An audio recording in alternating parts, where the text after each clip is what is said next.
Hero Ram నిర్మాతగా మారే ఆలోచనలో ఉన్నారు. త్వరలో ఓ కొత్త బ్యానర్ స్థాపించే అవకాశాలు పుష్కలంగా కనిపిస్తున్నాయి. అందుకు తగిన ఏర్పాట్లు కూడా ఆయన చేసుకుంటున్నారని సమాచారం.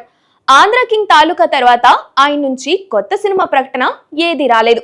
లోకేష్ కనగరాజన్ శిష్యుడు చెప్పిన కథకు ఆయన ఓకే చేశారని ప్రచారం జరుగుతుంది. ఈ సినిమాని రామ్ తన సొంత బ్యానర్ లో నిర్మించే అవకాశం ఉంది. శ్రవంతి మూవీ సంస్థలో రామ్ చాలా సినిమాలు చేశారు. అది కూడా ఆయన సొంత నిర్మాణ సంస్థ లాంటిదే. కొంతకాలంగా శ్రవంతి రవికిషోర్ యాక్టివ్ గా కనిపించడం లేదు. అందుకే రామ్ సొంత నిర్మాణ సంస్థ స్థాపించాలన్న నిర్ణయానికి వచ్చినట్లు కనిపిస్తోంది. ఆంధ్ర కింగ్ తాలూకా సినిమా కోసం రామ్ ఓ పాట కూడా పాడారు. ఓ పాట రాశారు కూడా. ఇప్పుడు కథకుడిగాను అవతారం ఎత్తినట్లు తెలుస్తోంది. తన కథతో ఓ సినిమా చేసే ఆలోచన కూడా చేస్తున్నారు రామ్. దానికి సంబంధించిన వివరాలు కూడా త్వరలో తెలిసిపోతాయి. ఓ మంచి రోజు చూసుకొని రామ్ తన నిర్మాణ సంస్థ పేరుతో పాటుగా కొత్త సినిమా విషయాలన్నీ అధికారికంగా ప్రకటించే అవకాశం కనిపిస్తోంది.